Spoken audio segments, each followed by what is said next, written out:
Welcome to the 12th webinar of this pandemic by the Dart Center for Journalism and Trauma. I'm Bruce Shapiro, Executive Director of the Dart Center, which is a project of Columbia University Graduate School of Journalism in New York City.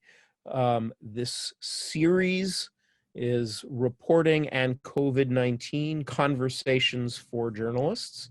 It's not only about reporting on COVID-19, but all of the ways we're thinking as news professionals, given the time that we're in. I am very happy today to be here with my colleague and friend, Judith Matloff, who teaches conflict reporting at Columbia Journalism School, who has a stellar and legendary career as a conflict correspondent, beginning with years with Reuters, subsequently with the Christian Science Monitor in Moscow and Johannesburg, as a freelance for the New York Times Magazine and many other places. And as she says in her new book, she's covered, I love the enumeration, 7 civil wars, 1 genocide, several separatist rebellions, and 48 assorted rogue militants, gangs, vigilantes, and drug cartels. How did you get to 48 exactly? How do you? I've been a journalist for 40 years, so I'm very old. It comes down to a little bit more than 1 a year. But that specific number. Yeah.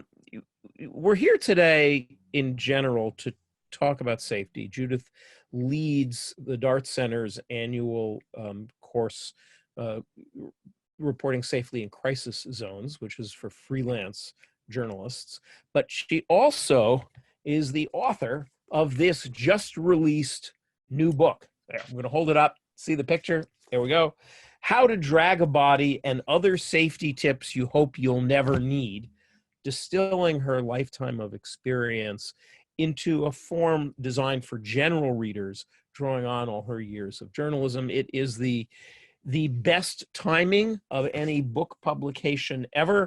How HarperCollins managed to do this is beyond me. But A, congratulations to Judith. B, we're going to return to the subject of journalism and draw on the book, but really bearing in mind that many of the longtime friends and new visitors here are news professionals. We'll try to keep sort of the center of gravity there.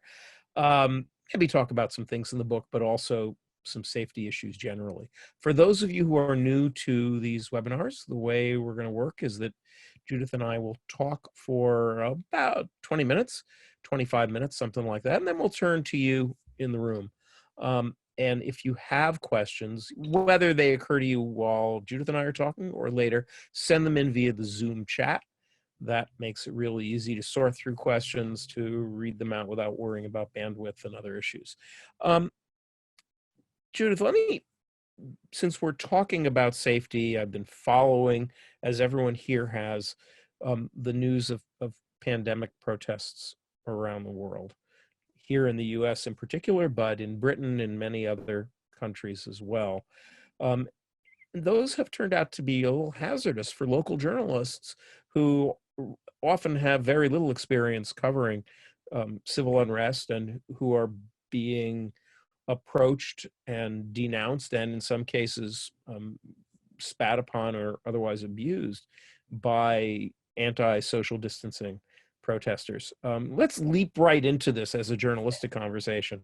If you were advising, that News 12 reporter on Long Island who was covering a pandemic protest, or anyone around the world who is dealing with civil unrest in this particular emotional time on this issue, what are a few things you would advise? Yeah, first of all, I've been looking at a lot of video, including the video of the fellow who's covering one on Long Island. And what's really, really critical is that you've got to keep more than a 6-foot distance because people move in very quickly. The thing about a demonstration, as we all know, it's a very kinetic experience. And so you've got to give yourself even more distance than you would socially because people can come right up at you. I think also some of the rules that we have or suggestions that we have for covering protests in general are on steroids now. For instance, you've absolutely got to stay on the edge of the crowd. with these kind of unruly, very hostile groups of people that move in very quickly, stay on the edge, and you've got to have somebody watch your back. You really need a reporting buddy here, because you don't have peripheral vision. So, you know, our advice generally for people who are shooting video or who are, you know, shooting still pictures is have somebody watch your back. But even for print reporters, I think you need to have somebody watch your back. Then there's the question of gear. And this is what becomes very, very difficult for freelancers and people who are coming from under-resourced newsrooms. You need to have the best protection mask that you can. And unfortunately, that is the N95. So that if somebody is within spitting distance, you can be protected. And another suggestion would be, again, if you've got the resources to do this, carry surgical style masks to give to people who you are interviewing so that you are protecting yourself. And then obviously have the hand sanitizer. You might want to wear 2 pairs of gloves and wipe down your equipment and your car. What you also want to do is carry a bag with you, like a plastic bag, where you put all your equipment and your clothing, your outer clothing, when you're done with the reporting assignment, and then either dispose of stuff or clean it with fresh gloves and fresh clothing. So those are some of the suggestions. The other thing would be to use the long distance mics, the fishing pole mics, and long distance lenses. And I think most critically, I know I'm giving you a lot of suggestions. I'm on a roll here. If you're doing a stand-up for video, you can't talk with a heavy mask. So what you do is you leave the scene, go to a place that's slightly elevated, like it could be, I don't know, you know, like even a hill or a platform outside a cafe or something, so that you have the view in case somebody approaches. Yeah. And again, you've got to have somebody watch your back as well as the camera person's back while you're doing that stand up. And the most important thing is you can't linger. You know, you've got to just go and shoot, get a couple quotes and get out. So we don't have the luxury that we used to of getting the best quote possible and the best shot. A couple of photographers I spoke to said that they frame the shots in their head. They don't take it from different angles. They simply go and take one shot, they snap it like 4 times and they get out. And what you also want to do is set a timer on your phone for every 10 or 15 minutes, which will remind you to look around. Because I think, as we all know, you get caught up in the moment, and it's like you get tunnel vision, you forget how long you've been there. And then with your reporting partner, in case you get separated, don't look for each other. Have a prior plan that you'll meet at the car, which is parked far away. Yeah. Don't spend extra time looking for each other. So that would be my general. Yeah. And you know, it strikes me on the one hand, that's just a great tip sheet. And we will go, in fact, into the Dart Center's rolling tip sheet that we're assembling on covering the Corona-19 crisis. But you know, behind it, there's a kind of general systematic and strategic approach. And we'll come back to that in a minute. But I did want to ask you something about the book. You begin it by acknowledging a mistake. And in fact, a whole series of nearly catastrophic mistakes when you were covering Angola in the 1990s. And you talk about the times your leg nearly got blown off and the times there were people who wanted to assassinate you, and all of this. You kind of describe it as a rolling series of near catastrophes. As journalists, we often don't spend a whole lot of time looking at our mistakes. We move on to the next situation, to the next thing. Why begin a conversation with safety by acknowledging mistakes? You are someone who spends a certain amount of time in your trainings talking about mistakes, your own and sometimes others. Why should we do this? I think it's case studies. You know, if you look at case studies in business school and law school and medical school, it's the same thing. You look at precedents and you look at what worked and what didn't. So, and I think by looking at very concrete examples, those of you who've taken my training know I had what I call the slideshow of death. I mean, a horrifying, you know, litany of faces of people who were killed or maimed or raped in the line of duty. And I think it's very instructive to look at these cases, not to pillory the people, but to learn from what they did and then improve on the tactics and come up with solutions. And I think, getting back to your question about the lockdown protests, what I think newsrooms and journalists should do after every example, every event that they cover, come back and analyze what worked and what didn't, because that is a rolling situation. We're kind of making it up as we go along. This is uncharted territory. So I do think it's instructive to admit, as I have that point, did I mess up? And then learn from it, try to improve tactics and mitigation so it doesn't happen again. So as reporters, whether we are local reporters or international reporters, we tend to be very ad hoc and reactive and dealing with one safety issue at a time. And we will, I'm sure, get a lot of questions or ourselves talk about some more very specific questions and situations. But you advocate a more systematic way of thinking about this, of assessment, of risk analysis, and of planning. Talk a little bit about why have this more proactive approach to safety, especially if you're maybe a local journalist who only sporadically encounters risk, and what you think the elements in general of good safety assessment and planning are. Well, I think if you're proactive, if you can bring yourself to imagine the worst case scenario and then think about how to mitigate it or how to cope with it, it becomes less distressing and potentially won't even happen if you've already thought it through ahead of time. And, I think it's important to learn how to cope once you're taken hostage, but wouldn't it be better if you weren't taken hostage before, because you'd already thought about exit routes and whether to drive down whatever road? And there are two tools that are absolutely critical when it comes to risk assessment. And one is an actual form, which helps you analyze what you could be facing and helps you think through what steps you might take to either mitigate or prevent or cope with afterwards. And then there's the communications form, because oftentimes breakdown in communication can make the job and the dangers far worse. So those are the two tools that I would recommend. And this is what other professions do. This is what soldiers do. This is what firemen do. This is what police do. They all do these risk assessments and do training in order to prevent or to deal with it. And I think, once you've been through a couple exercises where you've worked it through, if it actually happens, you're less freaked out, because it gives you a measure of control and it gives you greater confidence when you go into situations. So, that's one reason why I went into training, because I felt it really worked. And it was, if you do dress rehearsals for an unfortunate event, when and if, God forbid, it actually happens, you're going to be able to cope with it better. I also imagine that there's a follow-on benefit to your reporting, that if you have a sense of risk that's under control, where you've done some planning, you have that much more available, much more brain space available for reporting, and that much less distraction from reporting.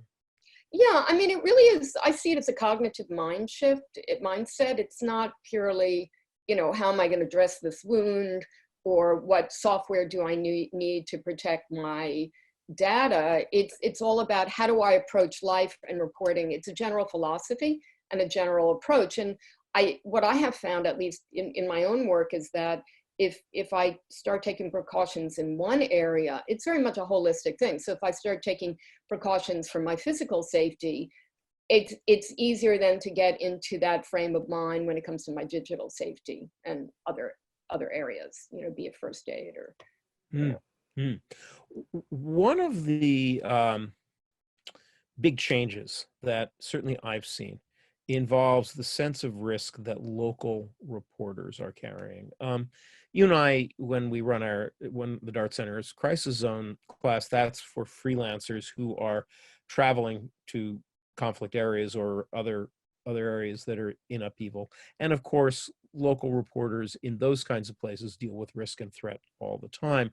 But for many local reporters in democracies, in the US, in India, in all kinds of places around the world, the last year or two, folks have been experiencing new levels of abuse and threat online, have been experiencing threats to their safety from protesters and counter protesters, or from um, state actors or forces aligned with state actors.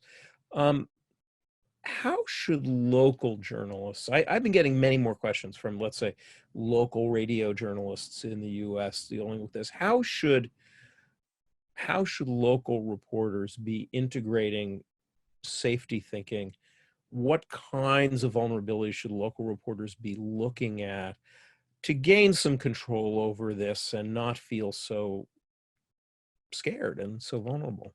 Yeah, I mean, I share your concern. Freelancers and locals, they have less resources and less institutional backup.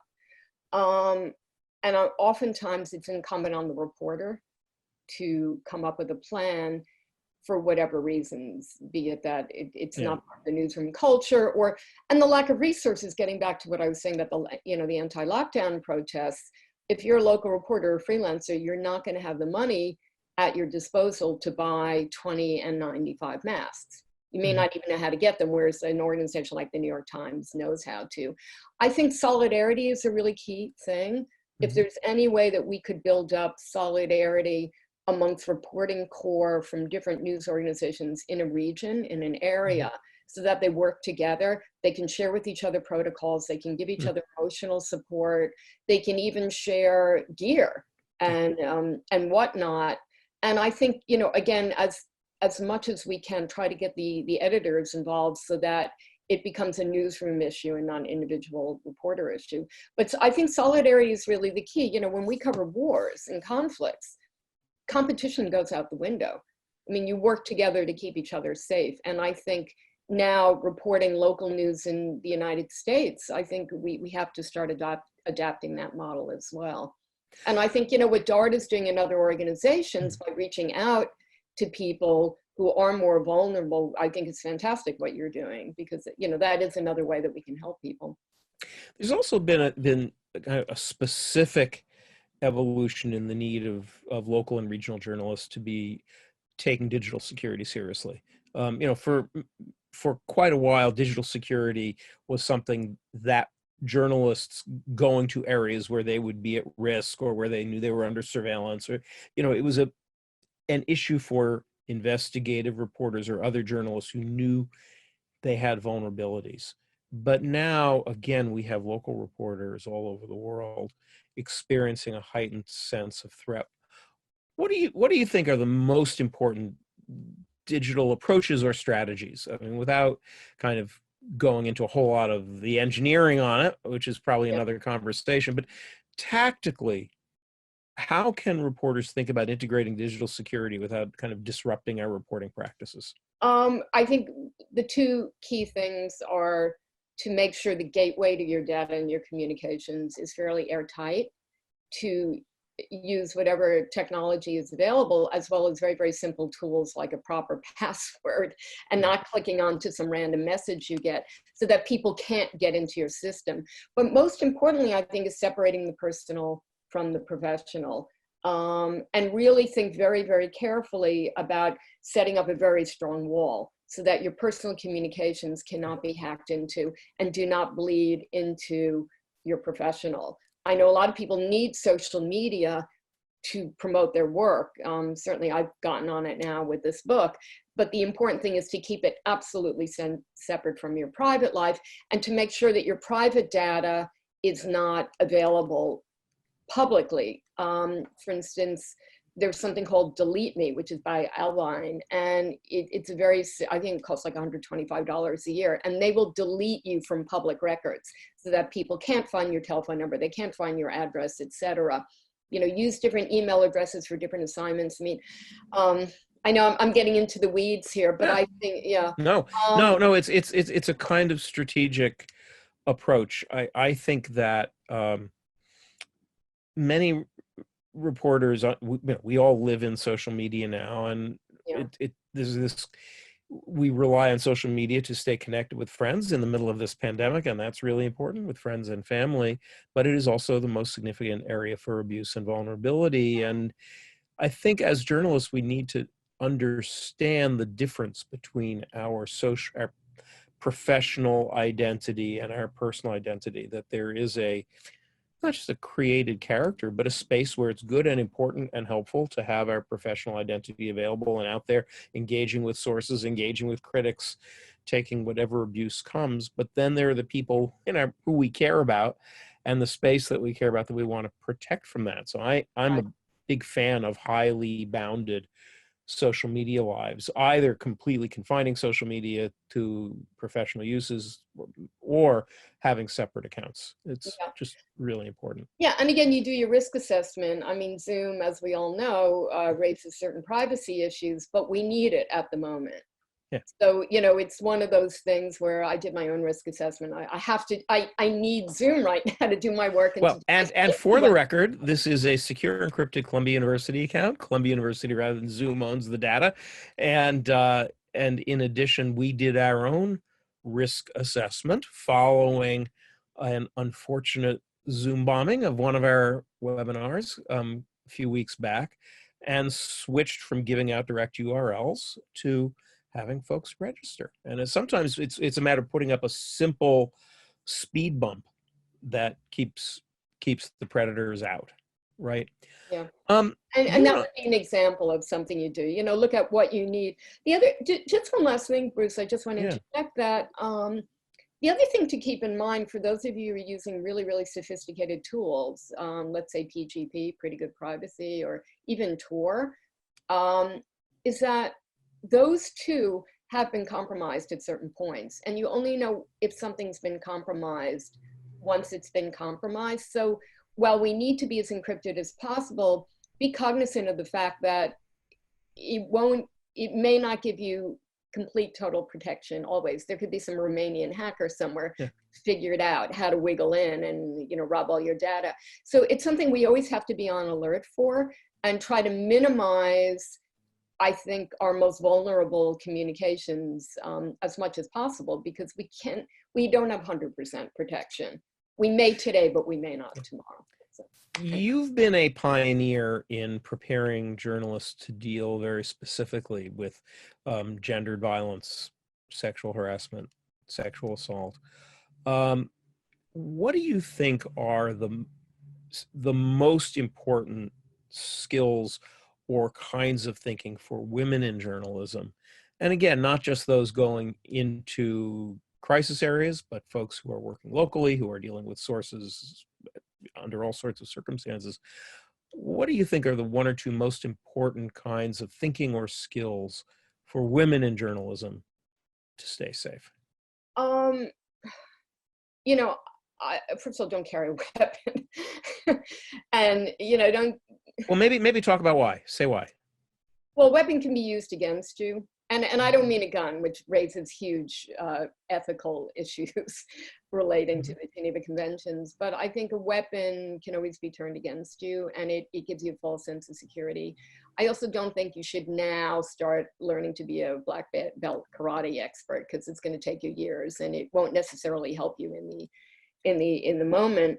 I think what's really, really critical is to realize that your biggest enemy and biggest risk is isolation.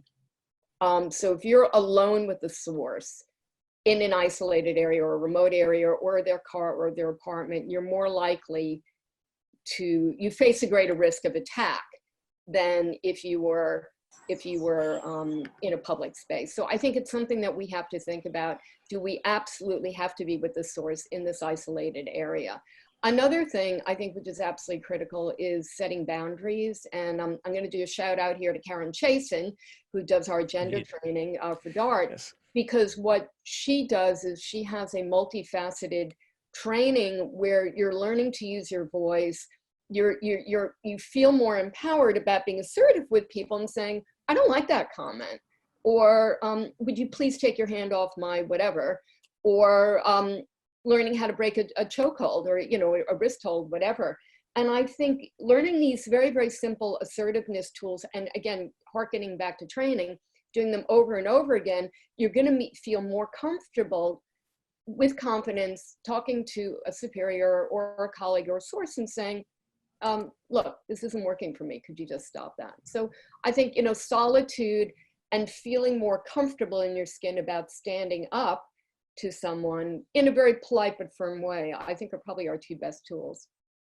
Let's begin to go to questions from the chat. There are already a couple folks. If you could start typing more in. Hamad asks, sometimes our questions in interviews or perhaps at protests can trigger a very strong reaction. How important is our language when phrasing questions? And I think in a safety context is I think Hamad's it's question. absolutely critical. Absolutely critical. That line, "I want to hear your side," is always a good line.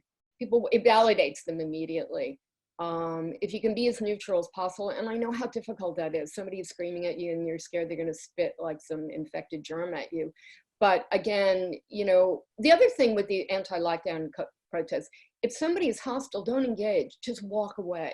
And what disturbs me about some of the videos I've been watching is that the journalists have been standing ground with these people, I guess to film them, but it doesn't help because by standing ground, it's actually seen as somewhat antagonistic. If somebody is that hostile, you're not going to have a reasonable conversation. So I think that's one thing. With law enforcement, certainly, if they start getting aggressive, just, with your body language and your voice, just pull back. I think any show of antagonism or stress on your side can aggravate the situation unwittingly. Are there situations when standing your ground or pushing back are appropriate and helpful when you need to there can be, get in like someone's you face? cross a checkpoint and somebody's going, you can't, and then you're trying to convince them that you can. But I think if somebody is insulting you, like I've seen in some of those lockdown videos, where they're going, you people are, you're the reason why, blah, blah, blah. You're not going to have a good conversation with those folks, although it does make good video, in my opinion. Amy asks a really important question. What's your advice if you're an Asian or Asian American journalist dealing with hostility or violence, whether reporting or just walking down the street? And I suppose we could extend that to other identity questions that lead people to experience hostility at various times and places. I mean, this is a worrying new development with the pandemic. Is there any way, walking down the street randomly is just something that really is more out of your control. But if it's an actual reporting assignment where a conscious decision has been made by a newsroom to cover an event, could you, again, this is where the buddy system comes in, could you go with a buddy who can sort of watch your back there and maybe talk with people as they're engaging? They're probably less likely to attack you if you've got a colleague with you of another race. If your race is being targeted, that's A. And I think newsrooms have to really think about who is the right person to deploy in certain situations. I remember when I was working in Kashmir, where there's a, Sunni Shia conflict, you weren't going to send a Sunni photographer into a Shia area. And I think newsrooms have to think about, are they putting their journalists at risk? Is this the right person for that assignment? Because you actually may be opening them up to attacks solely by virtue of identity. It's a really tough question and a tough call. But I think have somebody with you who can serve as a negotiator and watch your back. What about, though, kind of, how to put this, what about managing one's own reactions to an identity-based comment or identity-based hostility directed at you, whether it's Amy's question about being an Asian American journalist at this particular moment, it could be a woman or a gay journalist or an African American. There are a lot of situations in which journalists may experience hostility. What about our own, you're just there reporting. How do we think about that, both to assess our safety and also to not make things worse? Again, try not to engage with the person who's being hostile. I think don't even engage, just move away. Just move away. I think that's the best thing. And I think being psychologically prepared that it may happen, it helps, because then it's not coming out of the blue. I guess that would be my addition to that, is actually to game these encounters out ahead of time, to really have an inner confrontation, and really think about your own decision points, really prepare so that your own reactions are going to be as informed and less trapped in the moment, to give yourself a little more control over it. I think that's important, and keeping safety first. Megan Janetsky has a really related but interesting craft question. If you're working with more vulnerable sources, people potentially more exposed due to desperate circumstances, people, whether it's with poverty or in an old age home or whatever, how do you make that human connection while still protecting yourself from infection? How do we, you know, as journalists, we all feel a version of the Kappa thing. You know, if your Yeah, pictures aren't good enough, it means you're not close enough. If your interview's not good enough, it means you're right. not intimate enough. How can we make connection while protecting ourselves from COVID-19? I don't have a really good answer for that. I mean, when you have a mask on your face, they can't see you smiling. I had a friend come over the other day and we sat in our garden and I felt so shook up by it because I couldn't see her face. It's really disturbing, but I don't think we have an answer. You know, you're wearing the mask to protect them. They're wearing the mask to protect you. And I think our physical safety has to come first. And Megan, I'm really sorry. You know, you're like a really charming, great, compassionate person. And I think that will come through, even though they can't see you smiling like you are right now. But I think, you know, maybe wear a nice colored mask. I don't know. Make jokes. But yeah, I mean, I don't have a good answer for that. You know, you just try to be a warm, nice person from 6 feet away. Well, and I think this is an area where we're all learning from one another as reporters right now, and the innovations that we come up with in this period will inform the work that we and our colleagues do for years to come. I would add to that, Megan, that you could certainly get more deliberate about eye contact, since that's the one thing that's there. You also can overt the difficulty in establishing human connection with a source. You can say, I know it's a little weird. Isn't it weird to be sitting here talking with masks?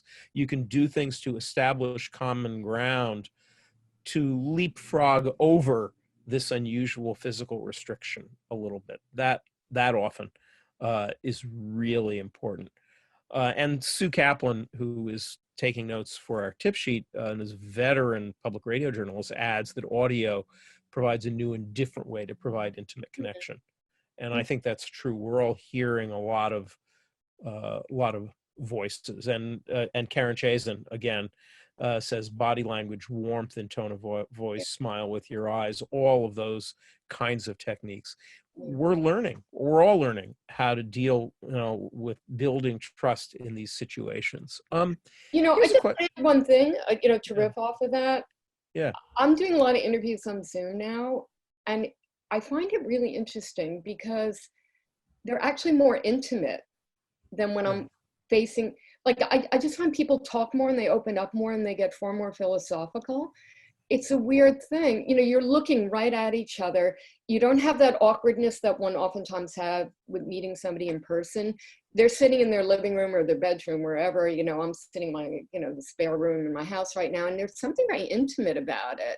Yeah. And maybe if you could do more of these interactions where you can see the whole face. Yeah. And there's a bunch of really good ideas that are pouring into the Zoom chat. Jeremy Young, Dart Center fellow, points out that hospital workers have taken to wearing photos of themselves around their neck so that patients see what they look like when they're smiling. And Jeremy suggests perhaps journalists can do the same thing. Let me switch. And it could be photoshopped. Think about it. Like you could have Angelina Jolie in your photograph. And nobody would know, right? As long as you look similar up here. I like that, Bruce. I'm doing that tomorrow.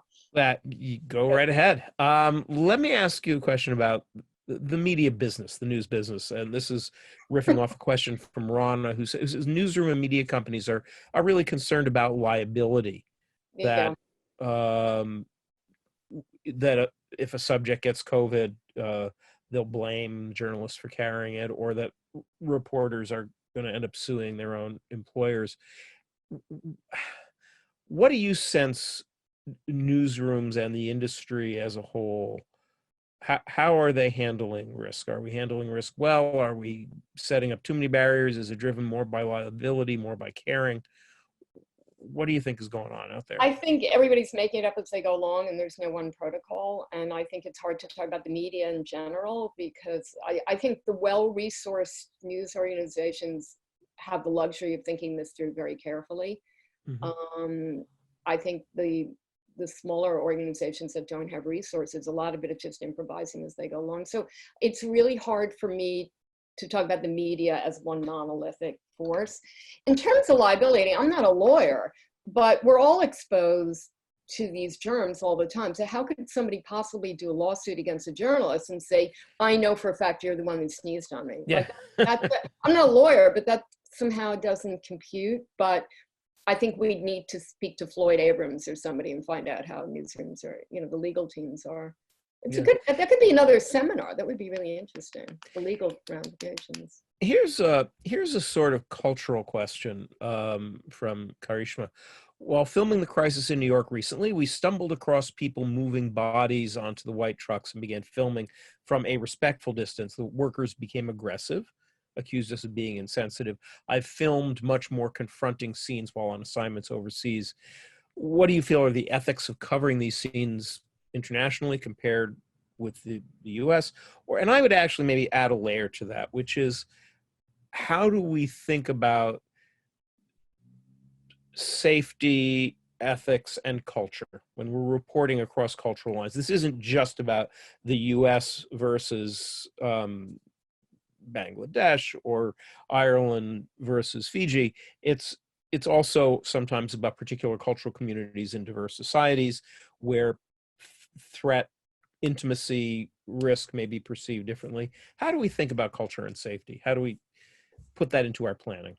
Case by case.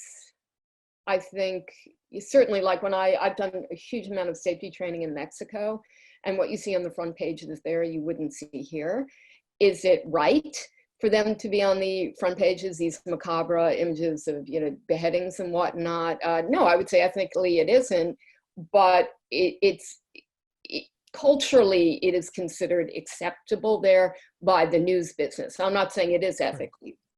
So I think you have to take it case by case. Americans tend to be far more squeamish. Certainly when you're embedded with troops in places like Afghanistan and Iraq during those wars, you were not supposed to take pictures of the faces of bodies until the next of kin had been informed. They're very strict, I think, rules and standards that happen here in the States. If you look at 9/11, some of the footage that was of people jumping from buildings was being played over and over again in other countries, but not within the United States because it was too close to home. So again, I think it's a case by case thing. But I do think if people say don't film, you have to respect that. I don't think you should get really aggressive there. Having said that, somebody wrote an essay, I forgot where I read it, but it was all about, like, we haven't really seen what this disease does to people. Like, we haven't really seen the piles of the bodies. We got the aerial shot of the graves being dug. We have not seen the most grisly photos of this disease. And, I would put it out to all of you. Is that a public disservice, or is it necessary because everybody is traumatized? So I would throw the question back to you. But it's true, we have not really seen perhaps the most realistic depictions of what this disease does to people. And I think, Bruce, you're the person to answer. Is that the right thing or wrong? And that's a subject for another day. It's a rich conversation. There have been times in history when explicit and indeed grisly photos have changed the world, and times when they've been ignored or simply left people numb. And that's an important conversation. I also wonder, on the safety front, how to engage kind of cultural awareness when you're trying to assess, am I safe or not, and what kind of responses I should have either to expressions of hostility or boundaries around funerals or things like that. How do you think about culture and safety? Well, when we go abroad as foreigners parachuting in, we try to work as much as possible with local journalists and stringers and fixers who can explain that to us if we don't have innate knowledge.